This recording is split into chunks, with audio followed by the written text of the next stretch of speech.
Ta-da! Welcome to my magnificent model railway room, Josef's toy room indeed. And here we are with the cabinetry now complete. Complete, but there's still some work to do, of course, plenty. But needless to say, this is where people usually finish up their model railways, is where I'm going the opposite way and starting. In the most tremendous of colours that represents that true Hornby spirit, that is exactly what we've gone with this room. And it goes without saying, from the custom drawers that we're going to step through to my moment back in time when this was just being done in 2020, signifying the historic anniversary celebrating 100 years of Hornby, which is what this is all about. And let us never, or particularly for me, try not to lose sight of the bigger picture of this railway. Yes, I want to be having fun. I don't want it to be completely automated. I want to be doing stuff. And also at the same time, modeling it to a point where I can enjoy it and have fun. I don't want to get too carried away with the semantics of the track and the correctness of true scale and the rest of it. If you've opened up any Hornby catalogue since the beginning, anything you've seen in any of those displays is pretty much what we're probably going to see here at the end of the day. For reasons where I can obviously see that surface mounted points, or indeed I'm still umming and ahhing at the fact I'd like to be using manual levers, something about that full integration and enjoying the operation of it and sharing with others when they come in and see it, have some fun. So that's pretty much the thing, but let's get to the cabinet.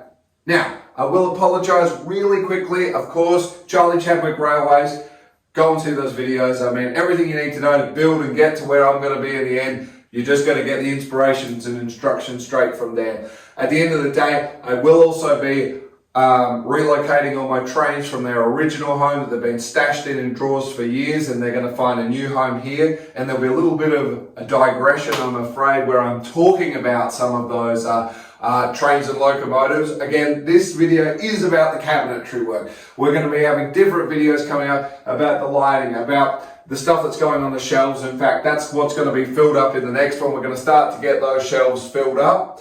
But in the interim, here is this magnificent room with the boards ready to go. At the end of the day, look, this is all, as you can imagine, this is just plywood that can be lifted up and configured accordingly as needed. I've just put that in at the moment. That'll all be, because there'll be some bits that'll need to be a bit free form, particularly for the situation that's going to be tracking down. And underneath, as you see here, there is going to be I don't want to use the word fiddle yard or even staging yard. I guess at the end of the day, it'll just be nice to perhaps have I've even scaled it to be 5 key rakes just laid in underneath, that I can just call upon the ones I like to constantly see and basically bring them up and out onto the layout without having to sit down and lay each locomotive in accordingly. There's a lot of challenges and things that are going to go with that. At the end of the day, the height is exactly at that height for a reason, to bring it up. We can all talk about inclination and degrees and all the rest of it, but that all has been done for a reason. But there's plenty of work before we even get to track and all the rest of it.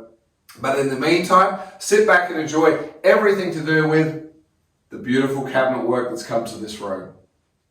Of course, it is now the year 2021, and it is February. We've just come into the start of February. This video may not even be out until the end of February.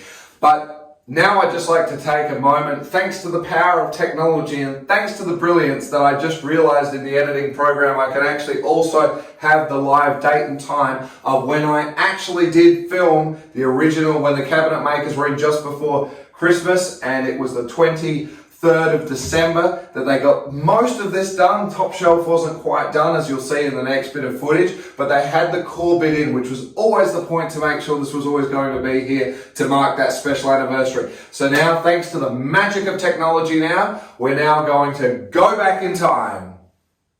Hey, welcome back to the past, 2020. Can you believe it? Thanks for that jolly great segue there, Joseph. Look forward to seeing the next video in your future. Needless to say, it is the 31st of December 2020. I officially am just shooting this video before in the next hour I'll be on my way to Fraser Island to DJ an event there for New Year's Eve. But the reason is, as you can see, the cabinet makers, and we'll just share another picture that I'm sure you've been seeing, did actually get the main framework in, and that was done on the day before Christmas Eve, the 23rd of December. So officially, to commemorate Hornby's 100th anniversary, I did manage to squeeze this in exactly in the year 2020. Needless to say, it is here, and we've got a bit more that's going to be finished up, and I'm sure you're going to be seeing that in the rest of the video. So enjoy it, and I hope you'll always remember 2020, because I'll never forget this experience, that I did get this here on this date. And to those of you that don't believe me, and while we could alter it, and I have no idea how easily, this is my cell phone currently, you should be able to see in shot, and as a result, you will see that the date is 31st of December 2020. Marvelous stuff. Wow, wasn't that wonderful? Stepping back into the past there. Now we're back into the linear future. I use that because I have no idea when you're going to watch this video, so it'll always be in the past. But it's current in the sense for the rest of what we're seeing. We're not time traveling anymore today. But I'm pretty sure I've picked up a few more grey hairs along the way. Yikes. So here we are, the cabinet. A very big special thank you to Maryboruogh Kitchens for making my dream come to reality. It goes without saying, I really couldn't be happier with what we've turned out. Of course, as mentioned, it is just plywood sitting on the top at the moment because some of the boards will need to be configured into a free-form type of track flow. So there's some work to do, but it just gives us something neutral at the moment to work with. So the most resplendent red, the closest I could find to the Hornby red, and I really think it contrasts beautifully with the carpet. I tried to get the cabinet, it's built to my height at the end of the day. It suits me, I'm a tall person, and that just works for me, and I really enjoy coming down to this thing. I mean, for other people, it's usually a bit lower, and you know, you're sort of coming down and sitting on chairs, and I really didn't want to clutter all of that up. For the most part, apart from a few legs that needed the additional torsional strength there, it just goes straight back. I've kept it all open underneath, and I think that's just wonderful, not just because visually just makes it seem like we have a bit more room, but the other purpose to this room is to chuck out a few boxes of Lego on the floor and play with some Lego. And that's just extra room to do that. So that's the whole point with it there. Now, one key thing I've got to talk about has got to be the shelving at the top. One thing that I personally cannot stand, and I know 90% of the time everyone else does it, including one of my idols, Chadwick Railways, Charlie Bishop. I cannot stand, no offense or disrespect of course, I cannot stand 90-degree brackets coming up. I could not have that. That was just an expense where we'll just have to figure it out. I cannot have that. Now I've seen some wonderful ones with very Art Deco and even almost railway station inspired decorative pieces that go there. There's nothing worse though when it's just a few stock standard ones.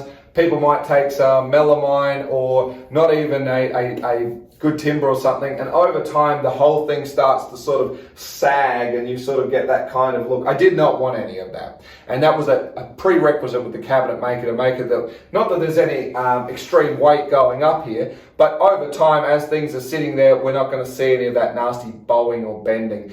The other thing is, I do want to be doing a 3D digital wrap that'll be going onto the wall at the moment. We've got a few challenges I'm discussing at the moment with the artist about how we're doing that.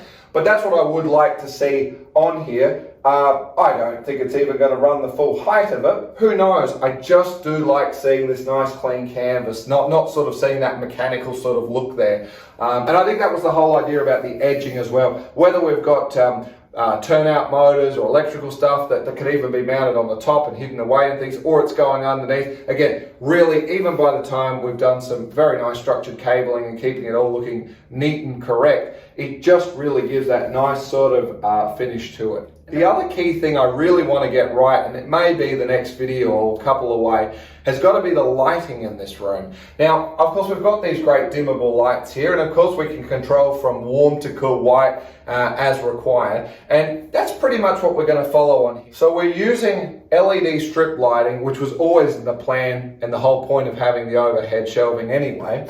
But it's just been neatly routed into the shelf above. Now there will be another one, although it doesn't need to be routed, but will be mounted underneath to where this fiddle or staging yard will be underneath. Again, that's more so just for practicality. It wouldn't be on all that much. Whereas when you come in and you want it running, the feature's going to be here. Now what we're going to be doing is I'm planning on running both 3000 Kelvin and 5500 Kelvin LED strip cob style, so that we don't get any of that haloing type effect, even though the diffuser would take care of most of that. But it's of course going to be dimmable as well, so we can change both the color temperature and we can dim it accordingly. And of course, wired wall controllers. I cannot stand remote controls. I like to have something fixed in a place that is accessible to anyone, anytime, simple and clean to use. So that's what we've got here. They've done a tremendous job getting all that in. So the next part is we're going to get all that lit up now. So in a nutshell now, that's pretty much what the cabinets are all about. So what we'll do now is we're going to take you over to the drawers, show you what we did to just take these stock standard drawers, and obviously I've laid a little bit of magic inside of them. So as you can see with the drawers, if we open them up, they are 1.2 meters across. So at the end of the day though, as you can see quite clearly over here, the material only came in 1 meter lengths. So I've got this tremendous little seam here. Not that it's too bad, and by all means, if you actually look into the back of the drawer here, if we swing the camera up, you'll notice, even though it is glued down, but the joint at the back, it's still just a little bit ragged there, but you're not really going to see that because the models will be stacked in accordingly. So that was the theory there. Now, if we just swing around here, you'll see obviously matching the carpet nicely is where I had the sheets and trimmed them up. These are the offcuts that I still have left at the moment, which I'm sure will come up with something in due time. But also, if we come over to the other side as well, here's the other side of drawers. And the same thing. So I have indeed, if we just open them up, and you'll see there's the seam again. And the joint at the back, which you really don't see unless someone like me is actually pointing it out.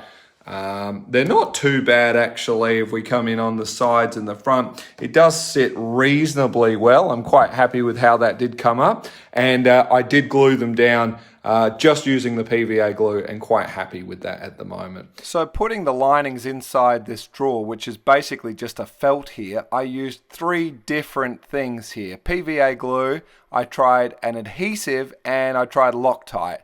And here are the costs respectively.